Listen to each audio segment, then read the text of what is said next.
Hey there, garden friends. It's Heather at Bush Poppy Farm, and I thought I would give you a late May garden tour. Probably a quick one. It's gonna be real hot today, so I'm going to do this early in the morning before everything really starts heating up. So let's get started with the veg garden.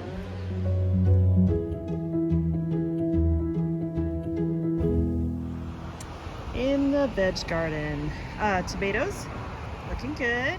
And you can see I've got my marigolds in there. My marigolds act as a trap crop for pests, and it works really well. I just keep deadheading them, and then they keep producing flowers that attract the bugs that would otherwise eat my tomatoes. It's been great so far. This is the garlic patch, and I wanted to show you the scapes are beginning. So if you've never seen a garlic scape, here's one right here. And what it is the flower of the garlic. Now, only the hardneck gets scapes. And you can see they're coming up on all of these. And usually, once you get scape production, it's only about a month until you can harvest. So it's gonna be a little early this year, which is pretty awesome, because last year I harvested it around 4th of July. This year it'll be more like a week or so earlier than that. So, important thing about scapes. You need to cut these off. I'm not gonna do it just yet because they're not ready. When the scapes do a full curl, and I'll do a little shorter video on this, when they do like a full curlicue, like a pig's tail, then you cut them off. If you don't cut them off, they will flower, and that's very pretty, but that takes flavor and energy away from the bulb. And you want the bulb to keep producing until it's time to harvest. The garlic scapes are super yummy. You can grill them up. They taste oniony, garlicky, as you would expect. You can grill them up, or you can even make like oil infusions from them, garlic oil infusions. So I will do a video when they are totally ready. We'll harvest them and maybe make some infused oil with the garlic scapes.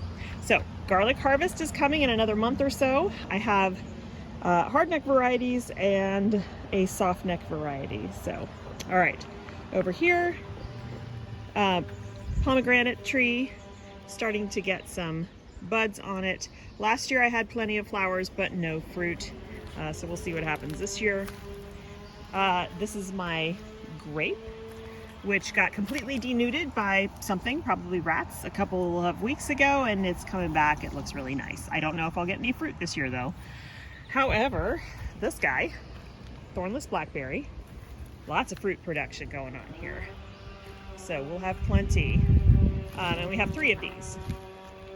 So there'll be plenty to eat. The blueberry bushes, still very heavily laden with blueberries, they're just not ripe yet. And the plum tree, lots of fruits on it. I will thin this soon so that we can get bigger fruits. Back over to the veg boxes, the peas, absolutely exploding. I harvested a bunch last night, chopped them up fresh into a salad. They were really yummy. So again, we have 2 varieties here. This purple potted variety, which I really like. They're very sweet. They have green peas on the inside, and then a green pod variety, which, you know, they're normal stuff, but very pretty flowers. And then the potatoes down here, they are doing well, putting on lots of vegetative growth, which hopefully means there's lots of tuber growth below. And over here we've got the zucchini alley down the middle here, which actually is already starting to produce some fruits. We've got a radish crop in this row right here. We've got our trap crop of marigolds. Our nasturtiums are coming up along the sides, and the cucumbers, even though they're getting beaten up, they're doing okay. Cucumbers are going to start sending out tendrils to climb. Okay, so moving on to cut flowers. The agrostemma, I've been harvesting on for a couple weeks now. Such a delicate but pretty flower. And even the unopened tendrils make really pretty additions to bouquets. This little patch here of agrostemma I'm actually going to clear out this weekend, and I'll either put it in bouquets for sale or I'll just, I don't know, keep it for myself. And also I'm going to clear out this patch of bachelor button, which I hadn't actually intended to grow, and I didn't support it, you know, I didn't really do anything with this. I have been cutting on it, but this is all going to come out so that I can add a bunch of soil and plant my sweet potato slips, because they have arrived. I'm keeping them moist and I really want to get them started. This Sweet Annie, beautiful and extremely fragrant. But I have not been cutting on it because it's supposed to flower and I haven't seen any flowers yet. But it's so wonderful. I might just start using it as a filler for the scent. So this area down here will stay. I don't need to put sweet potatoes down here. The borage, happily growing away, also works as a trap crop, which is great, but then of course feeds loads of pollinators. We've got a smaller stand of Sweet Annie down here, and I think this is more, yeah, it's more agrostemma. The Magus I've been cutting on as well. I should have supported it, but I didn't, and that's fine, whatever. And that's not a big stand. But this is false Queen Anne's lace. It's not fully opened yet, but you can harvest it at lots of different stages. All right, so the climbing roses keep blooming. They're very pretty. And I still gotta come in here, just like in the backyard where you see those, they've just exploded. I'm gonna do a hard prune and I'll get another flush. And the pollinator patch, looking good. We've got some lavender there and some Nepeta. This is Cat's Pajamas. This is the Buddleia that I cut back completely, and it is now, 3 feet high, and starting to produce buds for flowers. And we've got just all kinds of stuff in here. This is another salvia that, again, I cut back completely, and you can see how full and lush it is now. We've got an escaped lemon balm back here that I harvested a bunch of stems for drying yesterday for tea. Also a whole bunch of stems of mint, because I have escapee mint. And I dry that stuff and put it out. I dry it and use it for tea. There's the lavender right here. We've just got a whole bunch of stuff in here that, like I said, feeds the pollinators. Our pear tree, I don't think we're getting any fruit on this guy this year. I mean, it's still a pretty tree, but, and again, this is the other blueberry bush. Totally packed with berries, just waiting for them to ripen. Apples, no fruits. Yeah, I'm wondering if I should move these guys. I just don't know where to move them. This is year 3 that they've been here. No, year 4. And still no fruit production. But we'll see. Then this is the Dahlia Bed with interplanted sunflowers. And you can see they're really putting on a lot of growth. This bed does get sun. It's just right now, it's early in the morning, so we are still shaded. And the Orlea bed, still pumping out lots and lots of flowers. I cut on these consistently, and they just keep producing. This is definitely a cut and come again flower. Here we have, this used to be stock, and I just transplanted Mahogany Splendor hibiscus. First time growing it. Started it from seed a couple weeks ago, so let's hope that I get a nice stand of that. Down here we have Nigella. A lot of it was pushed down during our last heavy rain, so I'm using those for really short bouquets, but all these ones that are standing up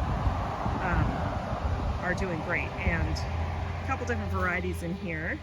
So here's the, here's the seed pot, here's the unopened flower here, and then here's an open flower. And I think this might be the Miss Jekyll mix. I can't remember because I didn't label it like a unintelligent person. Straw flower, still going strong. I keep cutting for drying. I use them in bouquets sometimes, but I'm drying a whole bunch of these for the fall. We've got a couple different varieties in here, but straw flower, Helichrysum. Comes in multiple colors. I had really hoped that the silvery rose that I planted, and this might actually be it. It still looks a little red for that, but there was one that's almost white that I planted. I don't know if it came up, but you can see we've got varying shades of red, and the flowers continue to open until you can see usually it's yellow, disc in the center. This is really more the stage you want to harvest them at if you're doing it for bouquets. And also, if you're going to dry them, you don't want them to be totally open, but a few more peeled back petals will work on this. Okay, also, Feverfew. This giant stand of multi-varieties of Feverfew, and we are getting close, folks. My goodness, this has been a long road. I planted these guys in the fall, but I'm super excited to start getting cuts off of these. All right, giant stand of Feverfew. It is as tall as me, so it's about 5 feet 8 inches. Down here, we still have that rogue calendula, which I'm leaving because, you know, pollinators like it, and it's pretty, it's not doing any harm there. This is Scabiosa. We also have a rogue Cosmo there, that's okay. This is Scabiosa, also getting real close. Pincushion flower. So these have lots of different stages in their flower cycle, which I love. And the varieties we have here, I believe, are Black Knight, Scabiosa, and Fire King. Okay, and then we have all of these Snapdragons, and you can see they're starting to bloom. I've been cutting on these for a couple weeks. We have, I think, 4 different varieties. We've got a white one, we have Apple Blossom, Lavender, and I can't remember the others. Those are the ones I had to buy from in plugs, but a bunch of the ones that got eaten by rats actually came back. And so I've got just a mix of Snapdragons in here, but you can see how many there are. And this is my first year growing them. I'm super excited because I want to see how long they last. And now that I have the blessing of the ranch space, I don't have to turn these beds over right away to put the summer annuals in. So I can leave these Snapdragons and see, are they going to produce all through the summer? I don't know. What about the Feverfew? Maybe it will. Maybe these beds can stay just like this, except for the ranunculus. They're done. I mean, you might see there's a few still going, but those are all spent flowers. I can't harvest those. Those will come out pretty soon, and then I will put a succession of probably zinnias there, because that's a long row that I can fill. Status. Lots and lots of status, all different heights, which is really interesting. I've been cutting on these both for fresh and for drying. So I'm gonna have lots of dried flowers for the fall, which is great because I have a market for those.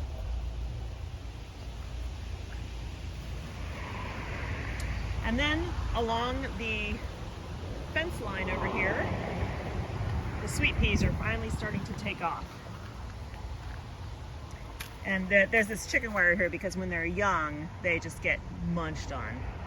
So pretty soon, sweet peas growing up this fence, and then we're gonna have lots and lots of sweet pea blossoms to cut. Okay, coming up on the front walk, the azaleas are just about done. So now it is time to prune. I haven't pruned them in a couple of years. I'm not gonna cut them back severely, but I do want to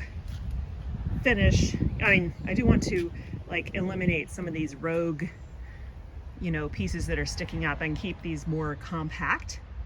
It will produce more stems for more flowering. So I will prune this week and I will fertilize. So I'll be putting down acid-loving fertilizer for camellias and azaleas, and then that will set them up for next year to have a nice show. Over here, chaos. No, I actually really love it.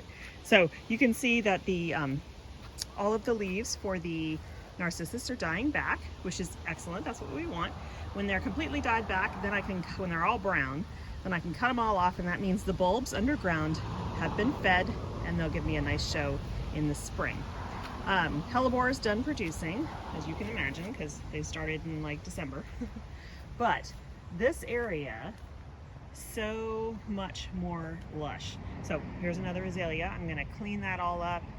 It doesn't really need a pruning. I'm just going to take off I'm going to deadhead all the dead flowers. But I do need to come in here and weed, take things out that I don't want. But otherwise, I kind of like this crazy wildness. The creeping thyme and the lavender, everything is just doing what I had hoped it would do. It's just covering the ground, producing flowers, drawing in pollinators, protecting the soil, growing the soil. It's just so much more dense and lush than it was last year when we first planted it. In some places you can't even see the stones. These grasses got huge. I love that. So it's a little less dense through here. Part of that is because we have a giant redwood right above it. And so there's more shade right here, but also these plants compete with the redwood for water. But they're still doing fine. That pittosporum back there, just gotten so big.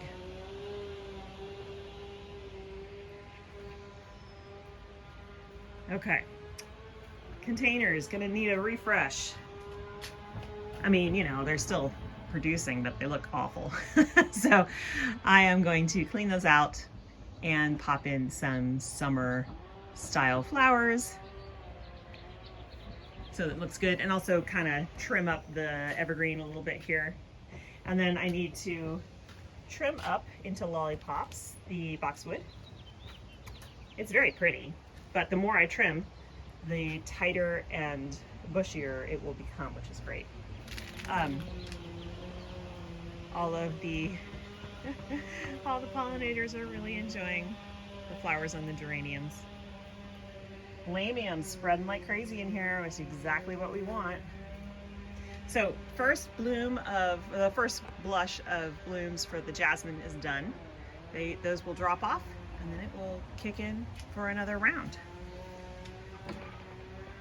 Okay, back walk. Nobody really comes back here, by the way.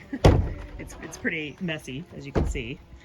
This is just kind of like where we walk through, but so mostly this area is just seen from the kitchen window. But again, lamium and lobelia nicely spreading. All of that geranium up there looking nice. That just showed up. We didn't put that there.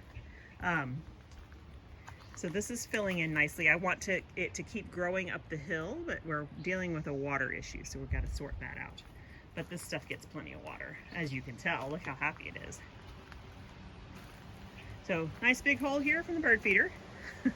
But I tell you what, I need to clean that bird feeder, but we enjoy having this bird feeder right here because our kitchen window is right here.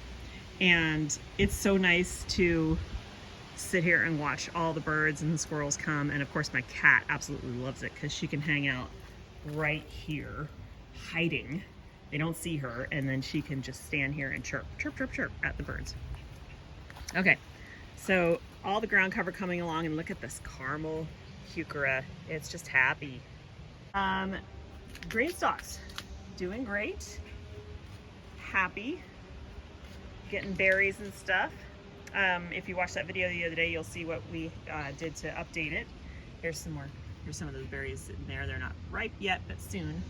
I bought some lettuce yesterday because I haven't started anything from seed in a while, and I will be transplanting that into these tiers so that we have some fresh lettuce while I wait for the stuff I start from seed to come out. This container, I don't know if I showed it to you guys yet.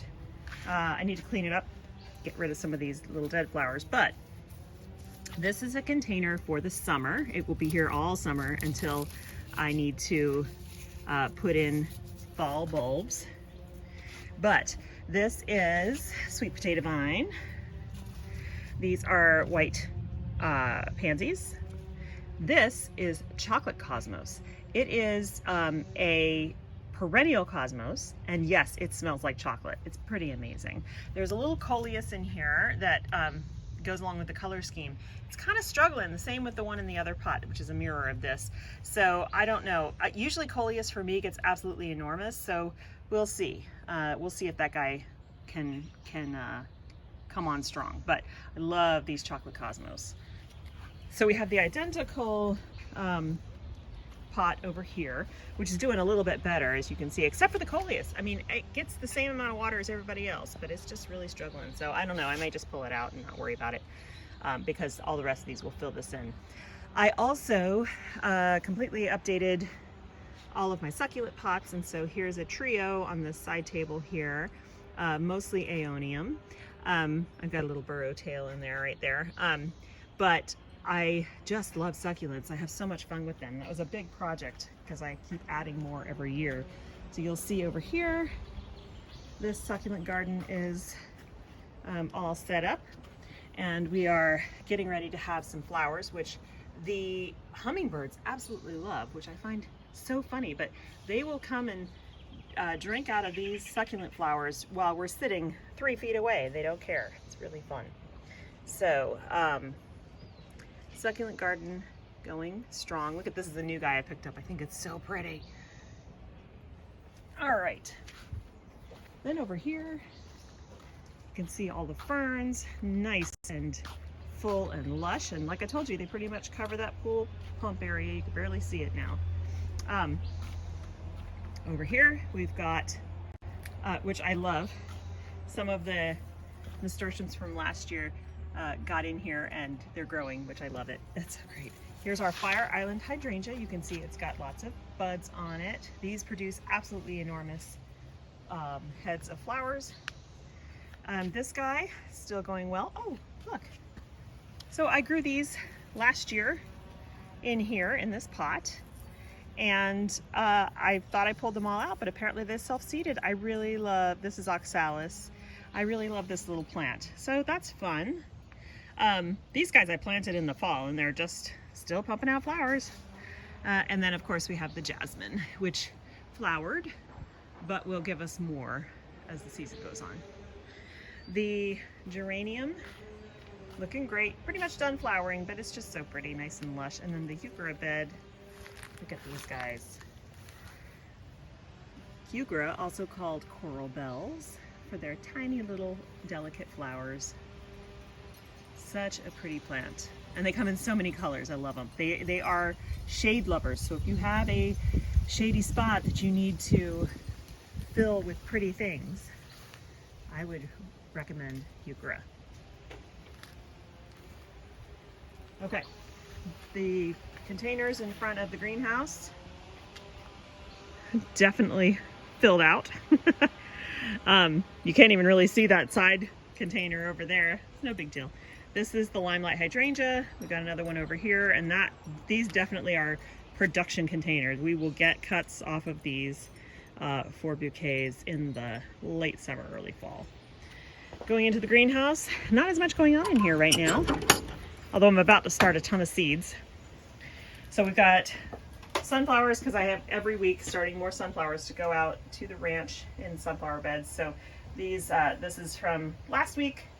These I started yesterday. A bunch of seedlings that are getting ready to go out to the ranch for planting, for transplanting. This is the big tray of celosia. We have chief mix, pampas plume, and then over here we have chocolate lace flower, which actually is just starting to germinate. But these guys will all get transplanted out at the ranch.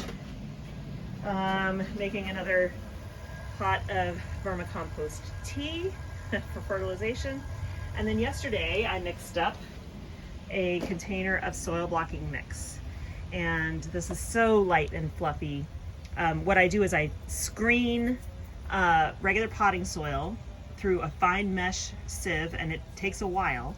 Then I add the peat moss, and then I add worm castings, and then I add bone meal, and it makes a really good base for soil blocks. So speaking of soil blocks, that's my job probably tomorrow, but his is a giant pack of seeds I need to start. And then over here, this is all the Baptisia. It's looking great. I'm still not sure exactly what I'm going to do with it because I'm still weighing the options of turning my home farm into perennial beds 100%. So if I do that, these guys will go in one of those beds because they are perennial and they are cut flowers. So we'll see how that goes. More mints that I haven't transplanted yet. God, those poor things. Fig tree. Looking happy. Producing fruit. These guys over here look the appropriate color, like they're ready, but they're still really hard, so they're not actually ready yet. But soon. This container is still pumping about, but it's just not looking that great, although it needs water right now. We had a heat wave yesterday, and so even though I watered the day before, things dry out really quickly. Meyer Lemon, one of them. It's the blossoms are starting to fade. I gave it an iron treatment yesterday, and the iron is really helping with the chlorosis. First macrophylla bloom on this hydrangea. It will get others. I don't really use them for cuts because once you cut them, then that's it for the season. But I still enjoy them. Oh, and the California Buckeye are in bloom right now. Such a cool plant. Really cool flower. However, horrible for bees. It's poisonous. So just really not pollinator friendly, which is a sad thing. The fruit it produces is also poisonous. I don't know. I don't even know who benefits from the Buckeye. I do enjoy it, and it is a native, but crazy. Avocado here that still needs a home. I mean, I really got to get on this. This was, yeah, it's just nuts. This container, obviously the violas are suffering from water need right now, but these are chrysanthemums, mums, from the holidays that I just cut back to nothing and then popped in this pot. So yes, they will come back year after year. I actually will get nice long stems on those for bouquets. And then something also needing to be potted up are Mexican lime or key lime. And then this Meyer Lemon, which is also loaded with fruit and blossoms that smell absolutely amazing. Right behind it is a lavender that's coming into bloom. This pot I want to clean out and, you know, fix up. Yeah, they're still blooming, but I could do other things with that pot. And then the others of my succulents here, got a few new ones. This one, really cool, a trailing succulent, which I really like. And then this guy's blooming. I love cactus flowers. And then I'll show you the one other one that I just got. Crazy. Looks like, I don't know, rhinoceros or elephant toes or something like that. I just love it. And I also put a trio of succulents here on the table. Okay, time for the explosion. That is the Cottage Garden. This tall carex, red rooster fountain grass is coming along. We have lupines that are now blooming. These were grown from seed, so I am just tickled pink. And right behind them is these gorgeous columbines. So what a lucky combination. I actually did not plan that. We have right above them foxglove, Dalmatian pink. So things getting nice and dense in here. Again, that keeps the weed pressure down when you've got other plants that you want to have blooming. This is another variety of Feverfew. Our sedum coming into bloom, which is very pretty. This is more foxglove back here. There's a monkey flower. Actually, I think that's a penstemon. It doesn't look like monkey flower. Yeah, I think that's a penstemon. More foxglove. Everything's just blooming right now. It looks so pretty. I mean, things are falling over even. That's okay. I kind of like the wild, reckless abandon of this cottage garden, that it's kind of messy. I actually like that. Alchemilla mollis. This guy went in really tiny the end of last summer. So it'll get bigger and bigger over time, and I can take cuts off of it. I gotta pull that old Dusty Miller. These guys are fading now, but these are Dutch irises. More Nepeta spilling over everywhere. We got more columbine. The black suited bearded iris, sorry, are just starting to fade. Well, this one's coming on, but they were quite a show. We've got some verbena back there. All the nemesia peppered through here. More dusty. And then you see these, crazy thing about foxglove, they start down here and they start blooming, right? These are all foxglove flowers. You go all the way up this stalk and they're still coming on at the top. And I mean, this stalk is about 5 feet tall. Each one of these little pods has seeds, hundreds of seeds. So if you leave them here and you let them drop their seed, then you get this effect. So I started with just a handful of plants and left them, let them go to seed, and now I've got this. And every year it'll do this. So they are biennials. The seed that they drop this year will not produce flower until next year. Here's the Gara, starting to kick in some flower production. They're just dainty little flowers, very pretty. Another black-suited iris coming up there. Our California poppies. We've got some sea thrift back there. This nemesia, which is still blooming. I am going to cut it back pretty soon though, because you can see a lot of dead stuff in there. Cut it all back and then I'll get another flush. We've got a delphinium that got real tall here.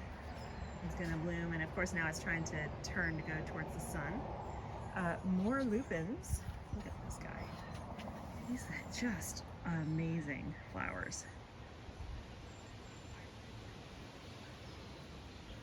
And of course, more foxglove. Got a random straw flower in here. Here's another delphinium back here. And the alliums have started.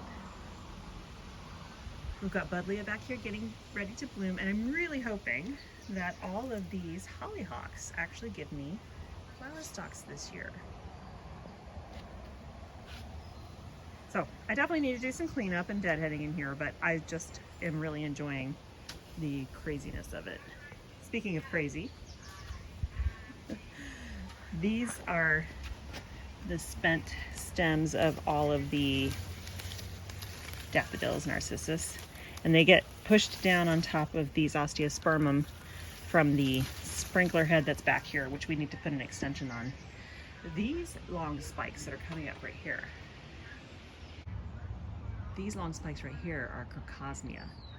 Can't wait to show you the blooms on. They're crazy.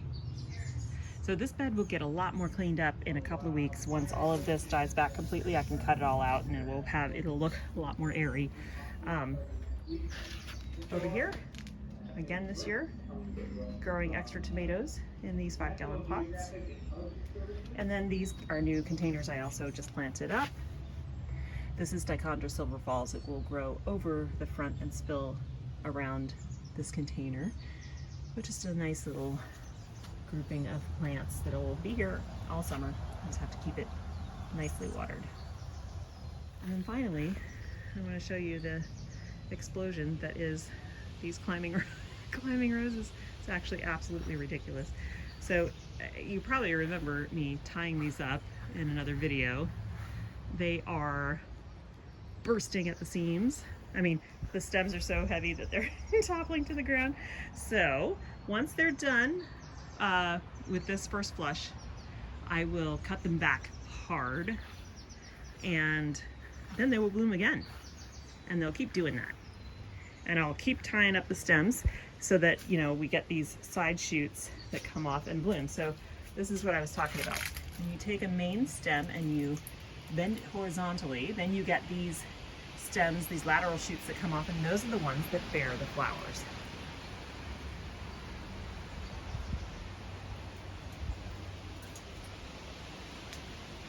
So just going crazy. Time for some control. But they're so pretty. Even as they get spent, they're really pretty. This is Joseph's Coat, climbing rose. And then finally, these, they're the same container. Rudbeckia that I yanked out of the garden last fall and popped them in these pots thinking, they'll live or they won't. They're doing great. In fact, nice long stems on these. So I actually will be able to harvest these if I want to. And then I just planted up the front. I cleaned out the ranunculus and the tulip bulbs, and I just planted them up with some annuals that will provide color all summer. It's just a duplicate. So that's it for the May garden tour here in the chaos of the cottage garden. I really want to thank you for joining me today. It means a lot that you stick around and you watch all this. If you have any questions about any species or any varieties that you see, let me know, and I will be sure to get back to you and try to identify those for you. In the meantime, I hope you have a wonderful time in your garden, and I will see you in the next video. Bye.